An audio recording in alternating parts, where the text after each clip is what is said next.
Hello everyone, I'm excited to be sharing this information with you as we have our workshop, Impressions, Monotype Printmaking. So let's jump right in. So throughout the demonstration today, we'll be playing with printing the textures of found items. The first category, the most readily available here in South Florida and is completely free in most cases, are from plants. So I've collected several different types of leaves and even a few flowers, and I've had these setting inside of a heavy book for the last week or so. That way they're partially dry and fairly durable and can hold up to several printings. As I've gone about my days, I've been also checking the recycle bin and things of that nature. So here are a few pieces of scrap wood. Even with the cuts and dents, they're going to work really beautifully. A plastic toy that I found in the parking lot walking my dog. Another fun item that I typically just throw in the recycle bin are the mesh nets from produce, sweet potatoes, things of that nature from the grocery store. You'll see these getting used today. And there's lots of things that you can consider. The edges of chopsticks, if you have a craft drawer. So here you see some burlap ribbon and the end cap for a roll of paper that works in my large format printer. And of course, if you want, you can always head out to the dollar store or Joann's or someplace like that and see what things catch your attention. Doilies are a fun one to work with for a lot of different reasons. So have fun and see what you can find at home or in nature, and let's try printing it. So we're going to be working with water-based and acrylic inks and paints for this workshop. My demo on here will just be in black and white to keep things simple, but you can use just about any color that you want. And of course, we'll need a way to apply the ink. A lot of my demo, I'll be using the traditional printmaking Brayers, and we'll talk about those in a little bit more depth. But I'll also show you how to use stencil brushes and sponges. You see here I have both a used kitchen sponge. It's fairly coarse and that texture will come through. And for finer results, I'm using fine makeup sponges. And my stencil brush, you can use any kind that you want, but I prefer the more kabuki style brush. Okay, we'll also need items to apply pressure to transfer the ink and printing. So I will largely be working with spoons, but you'll also see me using my hand. We can try rolling pins and all kinds of different things just to apply some gentle pressure.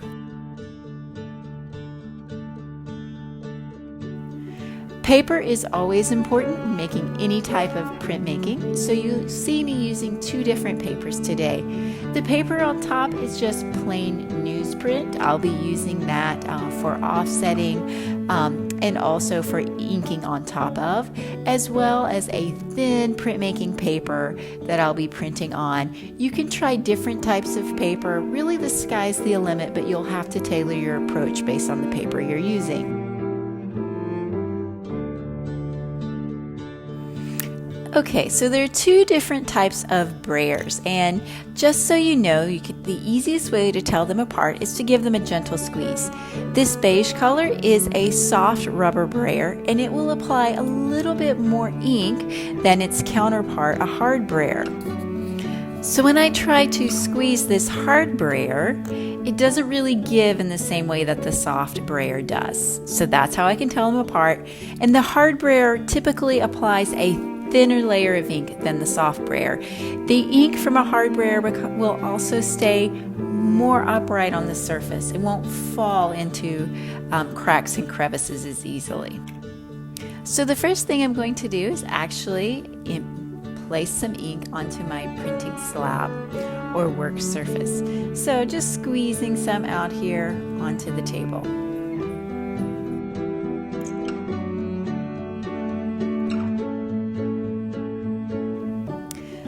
Since the ink had separated a little bit, and it's also just a good practice in general to do, I grabbed a putty knife, or a palette knife will work as well, and just remixed the ink and warmed it up. Then I pull it into a what we refer to as a bead that's the same size as my brayer, and I start rolling it up. Notice how I'll occasionally pick up the brayer and reposition it. So this is what we're wanting to get, just a nice, thin, even layer of ink on our working surface. We refer to the sound that we make when we're rolling the brayer across the ink as the kiss or hiss. And in either case, you should have a gentle kiss or a subtle hiss. In this slide and the next, you can see the texture on the brayer, and you want the ink to have a gentle sheen and just a mild pebbly texture, maybe a little bit like orange peel. So I just wanted to point this out because oftentimes people will have too much ink, and instead of having this gentle texture on the brayer and slab, it will be overwhelming. And too much ink will make you lose information in your prints. So start with a little ink. You can always add more. Okay, so here we go. I'm going to get started in printing one of these leaves. The first thing I'm doing is noticing which side actually has the most pronounced texture. And this is the side I'm going to apply ink to. So I take the brayer, make sure it's fully charged, running it over the ink. Oh, there's a little bit of schmutz there. I want to get rid of that. And then I'll just, no pressure, go right over the leaf. Okay, so let's watch this again. Some really important information here. Select the side that has the most texture to work with. That's the one you want. And then charge the brayer. Make sure you've got enough ink on there. If you notice anything that's on the brayer that shouldn't be, just pick it off, get rid of it. And then without any pressure, just gently roll the brayer over the leaf.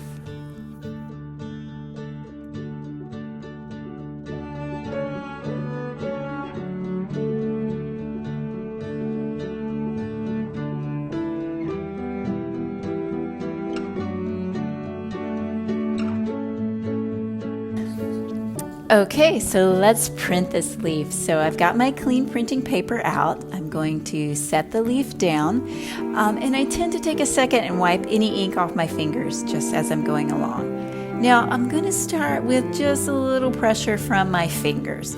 That will help to kind of make sure the leaf is going to stay in place. And in some cases that might be all you need. So I did a little peek and realized nope. So that's where I grab my So once I grab the spoon, I'm just gently rubbing over the surface, making sure I try to get the entire leaf to transfer all of that ink onto the paper. And sometimes with my non-printing hand, I'll just hold in an area to make sure everything stays put. And now let's see what we've got.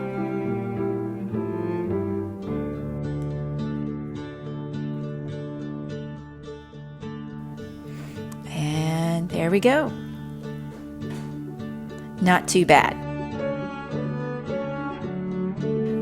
But I decided to keep going. So on the same sheet of paper, I am inking up the same leaf again and again, responding and printing. So I end up getting this composition. Let's watch that again.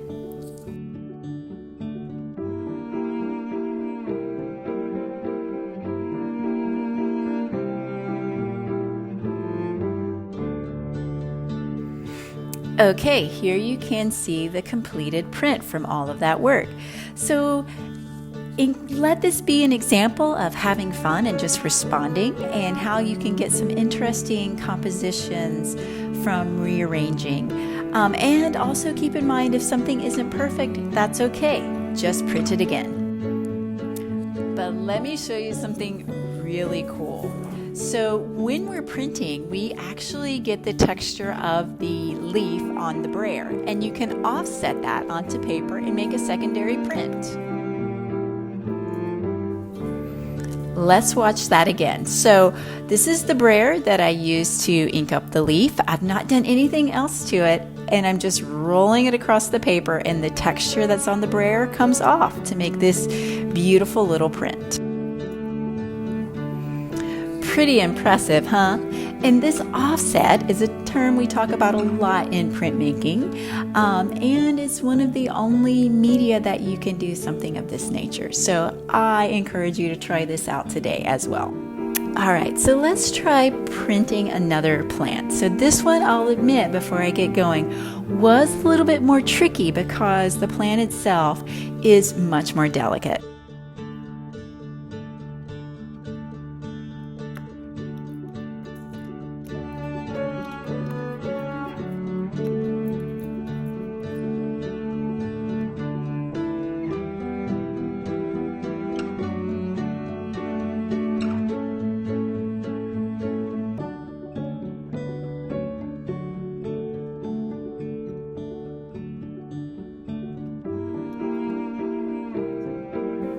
But I kept going, was actually able to make it work. I did have, though, to take a second and pick things off of the brayer. So if that happens to you, no pressure, no stress today, just pick it off and keep going. Remember, this is about exploration.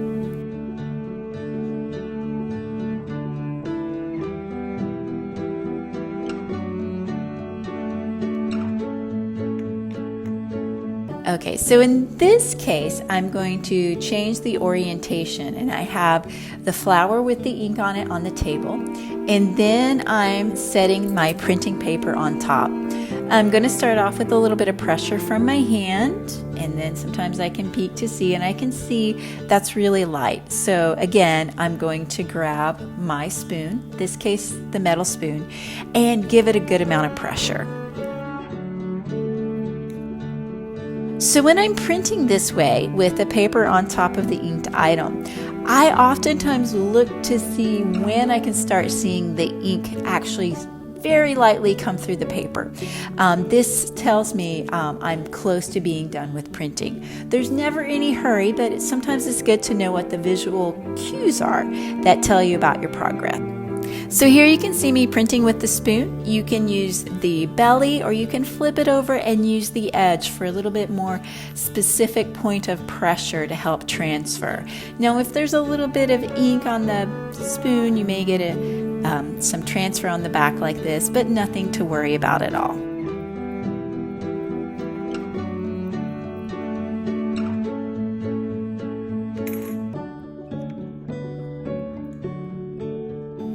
So here is the completed print of that flower. So even though it was a little bit more tricky to ink up, I still got some beautiful photographic-like textures coming through in this print. That is the beauty of this process. So as we're working today, have fun and try a lot of different things. Try combination. So as you watch me print again, this is just a combination of a doily and a rose leaf. So in this case, you saw that I had inked up and printed the two items together, and you can see how the texture of the doily comes through the rose leaf at the very top. If I printed these separately, that would not happen. Those two textures wouldn't interfere with each other quite as much. So that can be an artistic decision to think about in this process. All right, so now let's print something different. So I will make lots of use out of my scrap paper. So notice how I folded it over before I started inking the mesh. And I cut this into a smaller shape. You could actually cut these into very specific shapes. And notice how I'm just kind of pulling away with the brayer. And I'll get a couple of other areas as well. A little bit more tricky here, but very doable. So here I am finishing inking this up. Oop, my arm's getting in the way a little bit. Okay. And once I feel like I've got this inked up enough, then we'll be ready to print.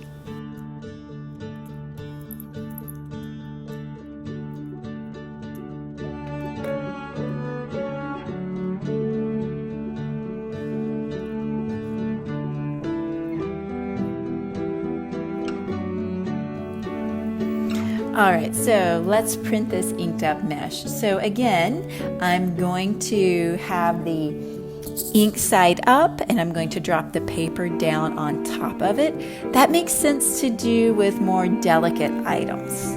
And I'm going to use a lot of hand pressure here to see if I can get just enough ink to transfer just by using the ball of my palm and some pressure. And I can always peek. So after I peeked, I decided for some areas to get a little stronger impression to grab my wooden spoon and just to hit a little bit more firm. I'm going to leave the other areas light, and you can certainly make those decisions as you're working.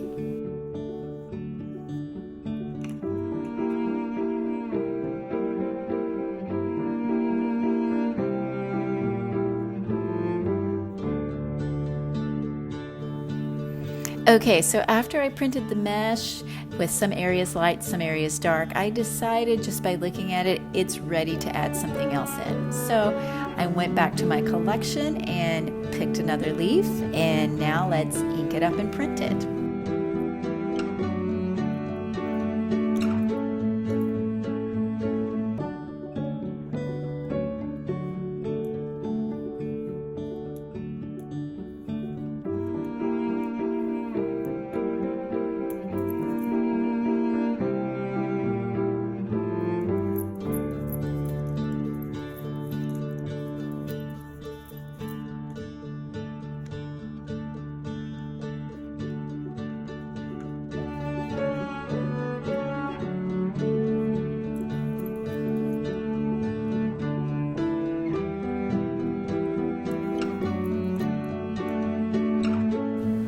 Okay, finishing up the inking here, notice how I'm rather methodical with this.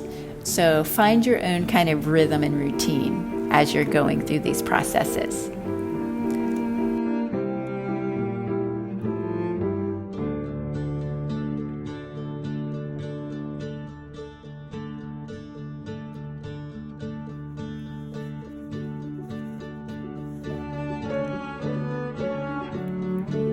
All right, I've placed the leaf this time. Since I wanted to see exactly where I was placing it, I placed the ink side down onto the already printed item and have started transferring using my spoon. You can actually see the table wobbling quite a bit here. I was really getting into it.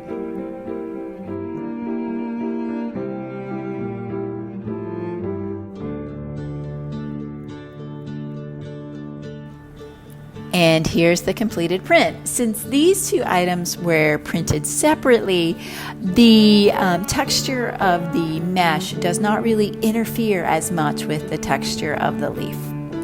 Again, just something to think about as you're working. So I said I would show you how to work with sponges as well as the brayer. So let's look at that and do it. So I'm just putting acrylic ink directly on my surface and tapping the sponge into the ink, and then I always offset so I don't have too much ink.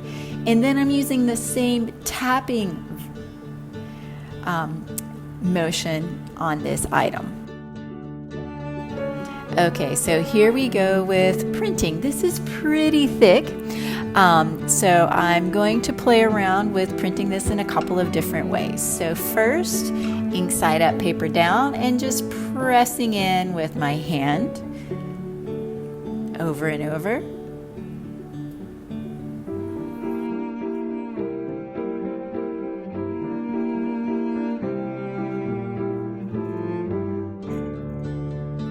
And then after peeking, I decided to hit it with the spoon. You can always peek, just gently lift and check things out. And that looks much better. Okay, but I feel I can keep going and try a few other things. So again, I'm going to grab my scrap sheet of paper, put my clean print over to the side, tap the sponge into the paint, offset the excess, and same tapping motion on. Okay, here we go. There's a lot of space on that paper. I'm going to print again. Again, it's the tapping motion, just straight up and down with the sponge, both to grab paint and then to apply the paint onto the CO. This time, I'm just putting it face down onto the paper and pressing directly with my fingers, just adding a good amount of pressure.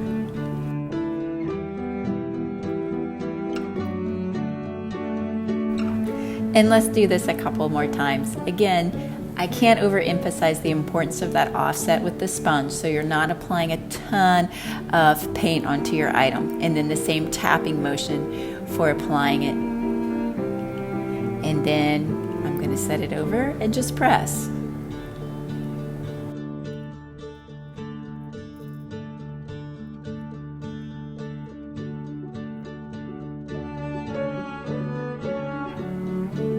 And then one final time. 4 seems like a nice even number for this. And I'm just giving this a good amount of pressure. When I'm wanting to apply a lot of pressure with my hands, I just make sure I can lean my body over the item, and that will help a lot.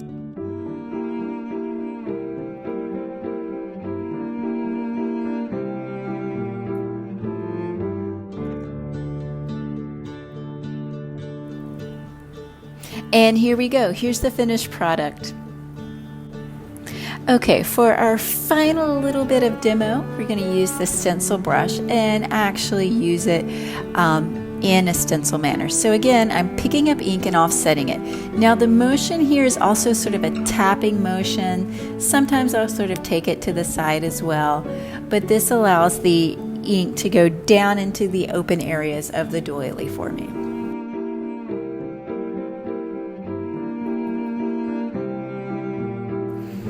Okay, so I didn't have enough acrylic paint out, so I'm adding a little bit more. And really watch how I use the brush here. Tap up and down, and the same as I go right into printing. That tapping motion, as I said previously, is really important for working with stencils.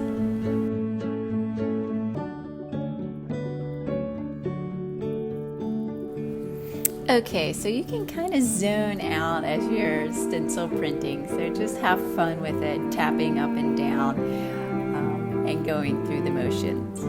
And remember, for this demo, I'm just keeping it simple, but you can use any color of paint and any shape of stencil.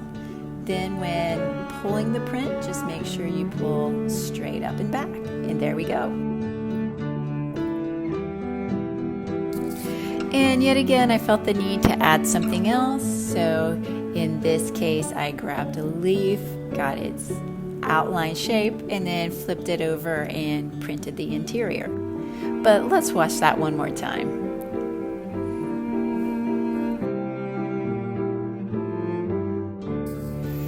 And here we go, here's the completed print with the stencil elements and then the printing of the backside of the leaf. And there we go, that's it. That's our quick demonstration video. I leave you with this last image and the reminder to have fun, be spontaneous, and see what you can do printing those textures that you found all around you.